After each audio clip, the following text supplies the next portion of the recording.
The federal ఆంధ్రప్రదేశ్కి స్వాగతం. ఆంధ్రప్రదేశ్లో 2024 తర్వాత అసెంబ్లీ సమావేశాలు జరుగుతున్న ప్రతి సమయంలో, ప్రతి సందర్భంలో అసెంబ్లీలో ప్రతిపక్ష నేత హోదా ఈ రెండు ప్రధాన సమస్యలుగా తలెత్తుతున్నాయి.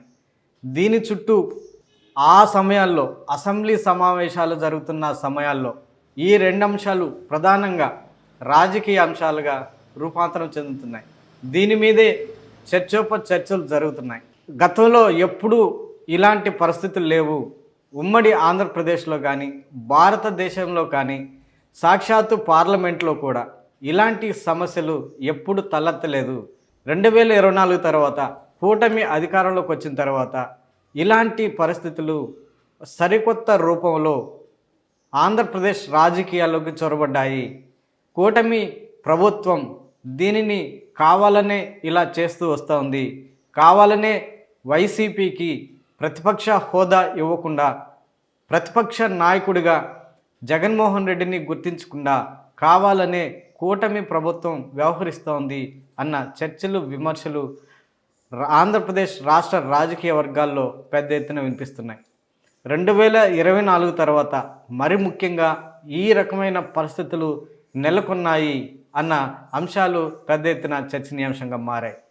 సుదీర్ఘ అనుభవం కలిగినటువంటి, దేశంలోనే అత్యంత సీనియర్ పొలిటీషియన్ అయినటువంటి, 4వసారి ముఖ్యమంత్రిగా బాధ్యతలు చేపట్టిన నారా చంద్రబాబు నాయుడికి ఆ మేరకు అంటే గతంలో కానీ ఆయన సుదీర్ఘ రాజకీయ ప్రయాణంలో ఇలాంటి పరిస్థితులు ఎప్పుడు ఉత్పన్నం కాలేదు అన్న అంశాల మీద కానీ, లేకపోతే అసెంబ్లీలో ప్రతిపక్ష హోదా ఎందుకు ఇవ్వాలి, ఎందుకు ఇవ్వకూడదు అన్న అంశాల మీద కానీ, సభా సాంప్రదాయాలను పాటించడంలో కానీ, సభా మర్యాదలను పాటించడంలో కానీ, ప్రతిపక్ష పార్టీలను గుర్తించి వాటి ప్రాధాన్యతకి గుర్తించి గౌరవించి ప్రజల పక్షాన నిలబడే విధంగా అసెంబ్లీలో ప్రతిపక్ష హోదా కల్పించడం అనే అంశాలపైన కానీ నారా చంద్రబాబు నాయుడికి సుదీర్ఘ 40 ఏళ్ల పాటు అనుభవం కలిగినటువంటి రాజకీయ నాయకుడిగా గుర్తింపు తెచ్చుకున్నటువంటి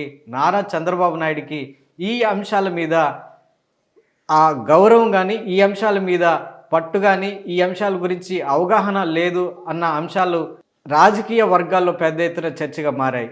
అంటే వీటిని గౌరవిస్తున్నారా లేదా, కావాలనే ఇలా చేస్తున్నారా అన్న అంశాల మీద పెద్ద ఎత్తున డిబేట్లు జరుగుతున్నాయి. వైసీపీ మాత్రం అసెంబ్లీ సమావేశాలు జరుగుతున్న ప్రతిసారి వైసీపీకి ప్రతిపక్ష నేతగా జగన్మోహన్ రెడ్డిని గుర్తిస్తేనే అసెంబ్లీలో అడుగు పెడతాము, ఇలా గుర్తించినప్పుడే ప్రజల పక్షాన నిలబడి మాట్లాడడానికి మాకు అధిక సమయం కేటాయించే అవకాశం ఉంటుంది.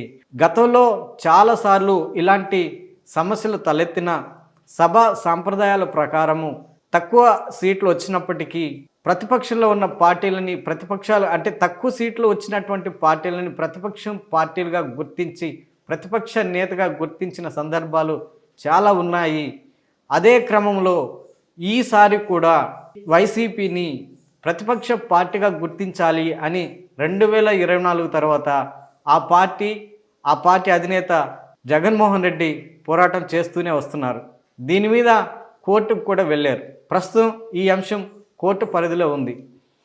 మరోవైపు ప్రభుత్వం అంటే కూటమి ప్రభుత్వం కానీ, స్పీకర్ కానీ 10% సీట్లు వస్తేనే ప్రతిపక్ష హోదా ఇస్తామని ఆ నిబంధనల ప్రకారము వైసీపీకి, ఆ పార్టీ నాయకుడికి ప్రతిపక్ష నేతగా గుర్తించలేము. 10 సీట్లు అంటే 175 సీట్లలో 10% సీట్లు వస్తే తప్ప ప్రతిపక్ష హోదా ఇవ్వడం కుదరదు అని వాళ్ళు రూలింగ్ చూపిస్తున్నారు.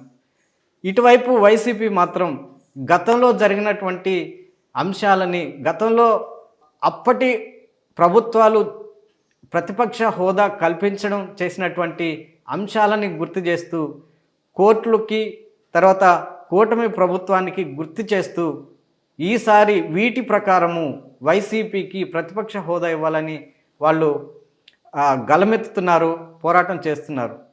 ఈ వైరుధ్యంలో ఎవరు గెలుస్తారు, ఎవరు ఓటమి పాలవుతారు అన్న అంశాలు కూడా ఒక ప్రతిష్టాత్మకంగా మారాయి.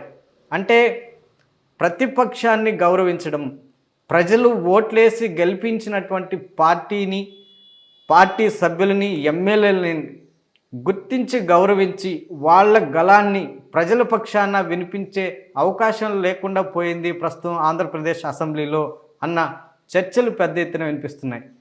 వైసీపీ గుర్తు చేస్తున్నటువంటి అంశాలు ఏంటంటే 1994లో అప్పుడు ఎన్టీఆర్ హయాంలో కాంగ్రెస్కి తగినన్ని సీట్లు రాలేదు. 294 సీట్లు అప్పుడుంటే 30 లెక్క ప్రకారము, అంటే రూలింగ్ ప్రస్తుతం స్పీకర్ అయ్యన్న పాత్రుడు చెప్తున్న రూలింగ్ ప్రకారము 10% సీట్లు అంటే దాదాపు 30 సీట్లు ఉండాలి. కానీ అప్పుడు కేవలం 26 సీట్లు మాత్రమే కాంగ్రెస్ పార్టీ గెలుచుకోగలిగింది. సో ఈ నిబంధనలను పట్టించుకోకుండా సభ సాంప్రదాయాలను గౌరవిస్తూ అప్పటి ముఖ్యమంత్రిగా ఉన్నటువంటి నందమూరి తారక రామారావు గారు కాంగ్రెస్ పార్టీని ప్రతిపక్ష పార్టీగా గుర్తిస్తూ అప్పటి కాంగ్రెస్ సీనియర్ నాయకుడైనటువంటి పీజేఆర్ని ప్రతిపక్ష నేతగా గుర్తించి గౌరవించి ప్రజల పక్షాన ఉమ్మడి ఆంధ్రప్రదేశ్లో ప్రజల గళాన్ని ఆంధ్రప్రదేశ్ రాష్ట్ర అసెంబ్లీలో వినిపించే అవకాశం కల్పించారు అన్న విషయాన్ని అటు హైకోర్టుకి, ఇటు ప్రజలకి, ఇటు కూటమి ప్రభుత్వానికి వైసీపీ గుర్తు చేస్తోంది. దీంతో పాటుగా 1984లో లోకసభలో 10% కంటే తక్కువ సీట్లు వచ్చినా, అంటే 30 సీట్లు ఉన్నప్పటికీ అప్పటి లోక్సభలో టీడీపీకి ప్రధాన ప్రతిపక్ష పార్టీగా గుర్తించింది, గౌరవించింది అప్పటి కేంద్ర ప్రభుత్వం అన్న అంశాన్ని కూడా వాళ్ళు గుర్తు చేస్తున్నారు. దీంతోపాటు 2015లో 70 సీట్లు ఉన్నటువంటి ఢిల్లీ అసెంబ్లీలో కేవలం 3 సీట్లు ఉన్నటువంటి బీజేపీ పార్టీకి అప్పుడు అధికారంలో ఉన్నటువంటి ఢిల్లీ ప్రభుత్వము బీజేపీకి కూడా ప్రతిపక్ష పార్టీగా గుర్తించి ప్రతిపక్ష నాయకుడిగా ఆ పార్టీ నాయకుడిని గౌరవించి ప్రజల పక్షాన ప్రజల గొంతును అసెంబ్లీలో వినిపించే అవకాశం కల్పించింది అని ఇలాంటి గతంలో చోటు చేసుకున్నటువంటి, గతంలో పాలకులు వ్యవహరించినటువంటి తీరుని, గత పాలకులు దేశవ్యాప్తంగా అటు ఢిల్లీలోను, అటు పార్లమెంట్లోను, ఇటు ఉమ్మడి ఆంధ్రప్రదేశ్లోను గౌరవించినటువంటి సభా సంప్రదాయాలని వాళ్ళు గుర్తు చేస్తూ ఆ ప్రకారంగా ప్రస్తుతం ఆంధ్రప్రదేశ్ అసెంబ్లీలో 2 పార్టీలు ఉన్నాయి. ఒకటి అంటే కూటమి వర్గాలు, తర్వాత వైసీపీ. కూటమిలో ఉన్నటువంటి 3 పార్టీలు కలిపి కూటమిగా ఏర్పడి అధికారంలోకి వచ్చిన తర్వాత ఉన్నటువంటి ఏకైక పార్టీ వైసీపీ పార్టీ, ఇంకా వేరే పార్టీ లేదు. ఈ నేపథ్యంలో తక్కువ సీట్లు కలిగినటువంటి వైసీపీ పార్టీని నిబంధనల ప్రకారం కాకుండా సభా సాంప్రదాయాల ప్రకారము వాటిని గౌరవిస్తూ ఆ నాయకుడికి ప్రతిపక్ష నాయకుడు హోదా ఇవ్వాలి అని వాళ్ళు 2024 నుంచి 2024లో ఆంధ్రప్రదేశ్లో కూటమి అధికారంలో వచ్చిన నాటి నుంచి వైసీపీ పార్టీ నాయకులు గళమెత్తుతూనే ఉన్నారు, పోరాటం చేస్తూనే ఉన్నారు. కానీ వీళ్ళ పోరాటాన్ని, వీళ్ళ విన్నతుల్ని, వాళ్ళ డిమాండ్లని ఏమాత్రం పరిగణలోకి తీసుకోకుండా కూటమి ప్రభుత్వం వ్యవహరిస్తోంది అన్న విమర్శలు కూడా పెద్ద ఎత్తున వినిపిస్తున్నాయి. ప్రజాస్వామ్యాన్ని, ప్రజల చేత ఎన్నుకోబడ్డ ప్రజాప్రతినిధుల్ని, చట్టసభల్లో పాటిస్తున్నటువంటి సభా సంప్రదాయాలని గౌరవిస్తూ వాటికి విలువనిస్తూ ప్రతిపక్ష హోదా, అంటే ప్రతిపక్షం స్వరాన్ని, ప్రజల పక్షాన మాట్లాడే ప్రజాప్రతినిధుల్ని ఆంధ్రప్రదేశ్ అసెంబ్లీ ఆవరణలో, ఆంధ్రప్రదేశ్ చట్టసభల్లో లేకుండా పోయారు 2024 తర్వాత అన్న విమర్శలు కూటమి ప్రభుత్వం పైన పెద్ద ఎత్తున వినిపిస్తున్నాయి. ఈ నేపథ్యంలో నెలకొన్న వివాదం కొనసాగుతున్న నేపథ్యంలో ప్రతిష్టాత్మలకు పోకుండా, పట్టింపులకు పోకుండా సభా సంప్రదాయాలను గౌరవించే వ్యక్తులుగా, పాలకులుగా వ్యవహరించి ప్రతిపక్షం ప్రజల పక్షాన ప్రతిపక్ష హోదాలో ప్రతిపక్షంగా అసెంబ్లీలో ప్రజా గళం వినిపించడానికి కూటమి ప్రభుత్వ నేతలు వ్యవహరిస్తారా అలా వ్యవహరించాలి అన్న డిమాండ్ అన్న ఆ చర్చ కూడా రాజకీయ పక్షాల్లో కానీ రాజకీయ విశ్లేషకుల్లో వినిపిస్తోంది. మరి ఈ నేపథ్యంలో కూటమి ప్రభుత్వం, ఆ ప్రభుత్వ నేతలు ఏ మేరకు స్పందిస్తారు? ఇదే వైరాన్ని కొనసాగిస్తారా? 2029 వరకు ప్రతిపక్ష హోదా కల్పించకుండా ఇలాగే నిరంకుశంగా వ్యవహరిస్తారా? ప్రజాస్వామ్యాన్ని గౌరవిస్తారా అన్నది భవిష్యత్తులో చూద్దాం.